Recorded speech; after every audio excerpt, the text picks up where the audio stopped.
The battle began with Prince Korthval's roar of challenge echoing across the dimensional arena. He moved with all the savage grace of traditional Vorthok combat, his four weapons creating a whirlwind of death as he charged toward his sister. This was what he had trained for his entire life. The moment when superior strength and traditional values would triumph over weakness and alien influence. Zarathel met his charge with her own battle cry. But something was different. Instead of the mindless fury that usually characterized Vorthok warfare, she fought with precise calculation. She deflected rather than blocked, redirected rather than met force with force. It was a style Marcus had unknowingly taught her through their conversations about his gardening methods. Find the path of least resistance. Work with natural forces, rather than against them. The assembled court watched in fascination and horror as the siblings clashed. Prince Korthval was stronger, faster, and more aggressive, but Zarathel was adapting in ways that shouldn't have been possible. She seemed to anticipate his attacks before he made them, flowing around his strikes like water around stone.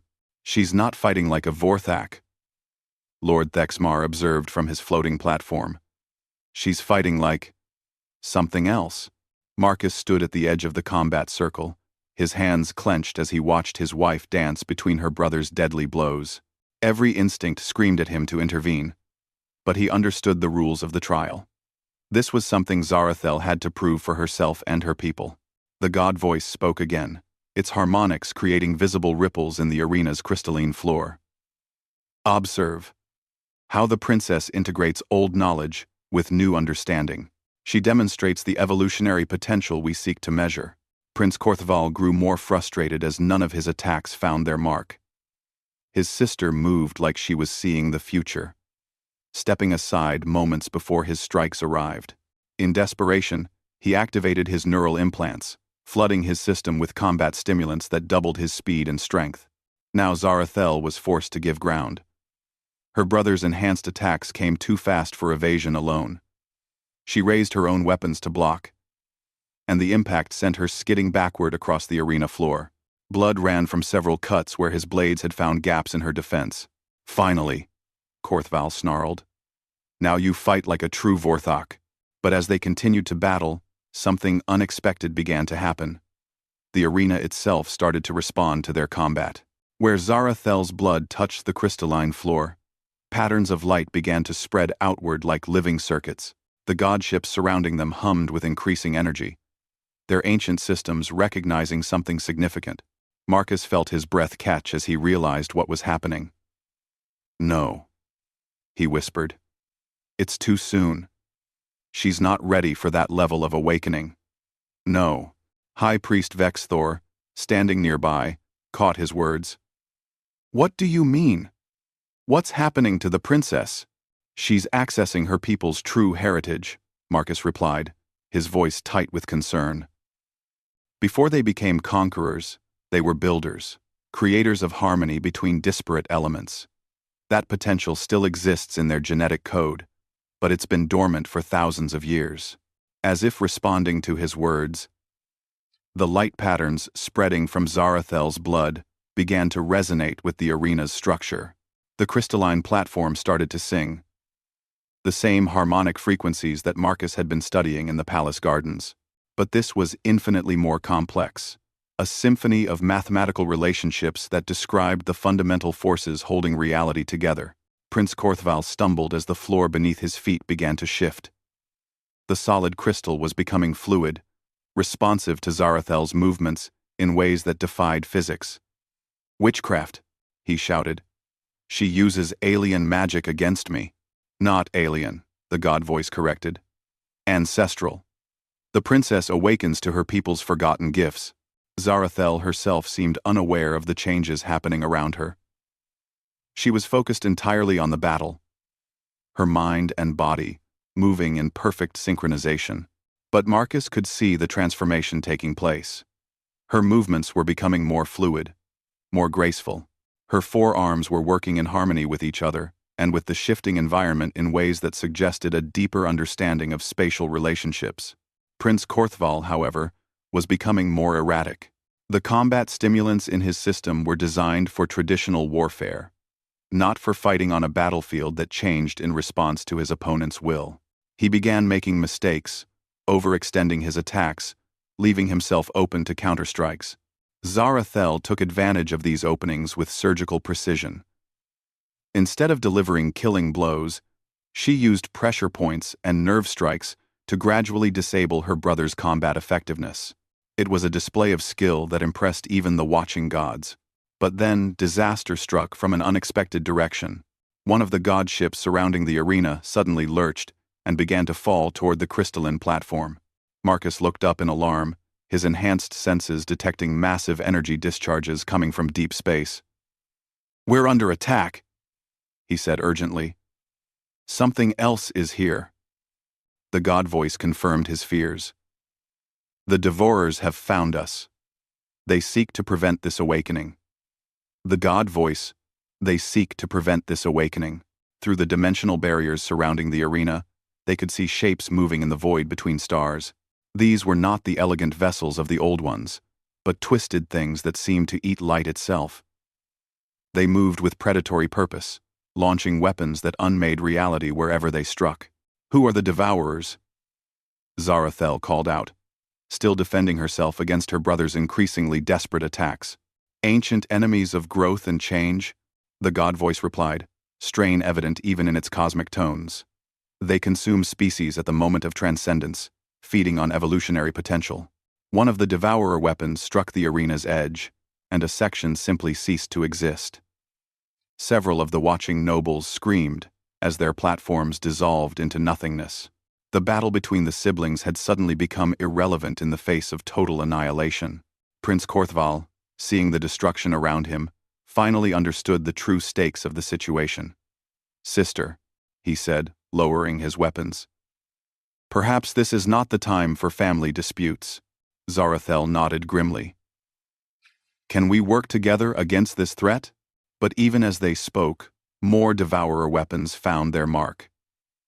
The arena was disintegrating around them, and the god ships were taking heavy damage trying to protect the assembled Vorthak court.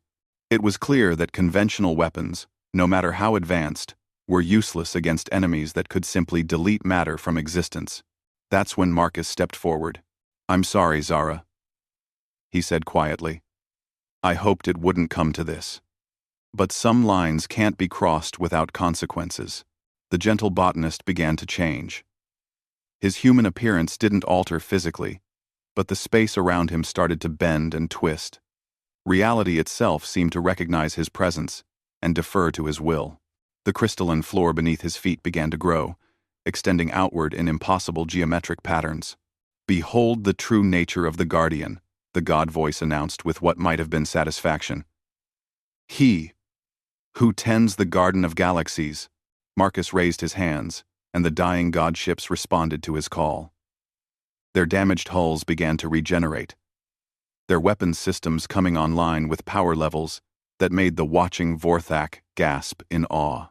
But more than that, the very fabric of space around the arena started to strengthen and stabilize. The Devourer weapons, which had been easily unmaking reality moments before, suddenly found their targets becoming immune to dissolution. Marcus was reinforcing the fundamental forces that held matter together, making it impossible for the enemies to simply delete things from existence. "How is this possible?" Prince Korthval whispered. "Humans aren't primitive," Marcus replied, his voice carrying harmonics that resonated with the arena's song. "We're gardeners. We've been quietly tending and protecting younger species throughout the galaxy for millennia. Earth isn't our homeworld. It's just one of our nurseries." More godships appeared, but these weren't the ancient vessels of the old ones. These were human ships, sleek and organic-looking, designed to nurture rather than conquer. They moved with purpose and coordination that spoke of long experience in exactly this kind of crisis. The Devourers found themselves facing not just the defensive power of the old ones, but the creative force of an entire human fleet. Wherever their weapons struck, the damage was immediately repaired. Wherever they tried to consume matter, new matter was grown to replace it. It was a battle between destruction and creation was winning. Zarathel watched her husband coordinate the defense with quiet efficiency. This was Marcus, as she had never seen him. Not the gentle gardener who tended her crystal flowers, but a being of immense power and responsibility who had chosen to disguise himself as something harmless and non-threatening. "You've been protecting us all along," she said with sudden understanding. "Not just me, but our entire species." Marcus nodded without taking his attention off the battle. "The Vorthak were approaching a critical evolutionary point. Your people's aggression was going to either transform into something greater or destroy you entirely. I came to help tip the balance toward growth. By marrying me, by loving you. Love is the most powerful, transformative force in the universe. It changes both the lover and the beloved in fundamental ways." The last of the Devourer ships was driven off by the combined efforts of the human fleet and the restored god vessels. As the immediate threat faded, the dimensional arena began to return to normal space-time. The assembled Vorthak court found themselves back in the throne room of the Crystal Palace, though the room itself had been transformed by the energies they had witnessed. Prince Korthval knelt before his sister, his earlier arrogance completely gone. "I was wrong to challenge you," he said formally. "You have proven your fitness to rule, not through combat, but through your ability to inspire others to greatness." The nobles who had supported him nodded in agreement. They had seen their princess awaken powers they didn't know their species possessed, had watched her human husband reveal himself as a guardian of galactic civilization. The political crisis that had threatened to tear their empire apart suddenly seemed petty and irrelevant. High Priest Vex Thor approached the royal couple with obvious reverence. "Princess, Guardian Marcus.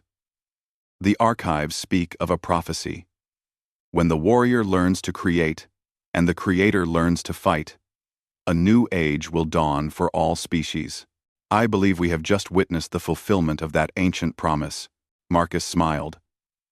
And for the first time since Zarathel had known him, the expression carried hints of his true nature. The prophecy was incomplete. In Sibelta video, the Merikid Kanta de Dispan. "The Nether tenses," he said.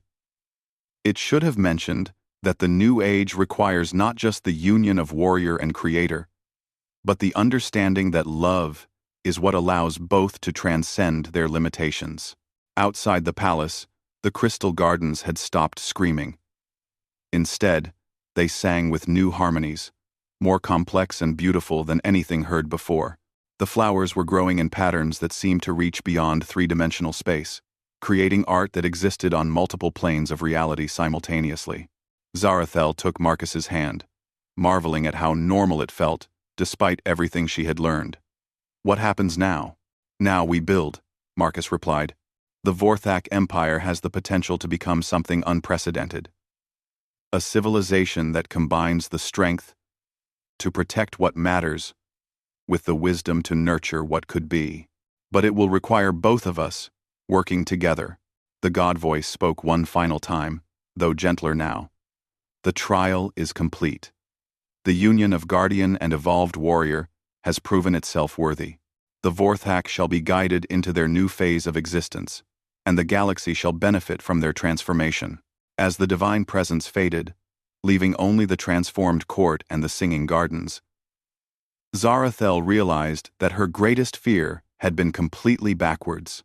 She had worried that marrying Marcus would make her weak, would diminish her ability to rule effectively. Instead, loving him had made her stronger than she had ever imagined possible. And discovering his true nature, that this gentle, patient gardener was actually one of the most powerful beings in the galaxy, had shown her that strength comes in forms her people had never learned to recognize. The alien princess had thought her human husband was harmless. She had been spectacularly, wonderfully wrong. And that mistake had saved not just her empire, but possibly the entire galaxy. In the crystal gardens below, new flowers were blooming, hybrid creations that combined Vorthak crystalline growth with Earth botanical principles. They would grow to span star systems, creating beauty that could be appreciated by 1,000 different species. The Garden of Galaxies had found its newest tenders, and the universe was about to become a far more interesting place.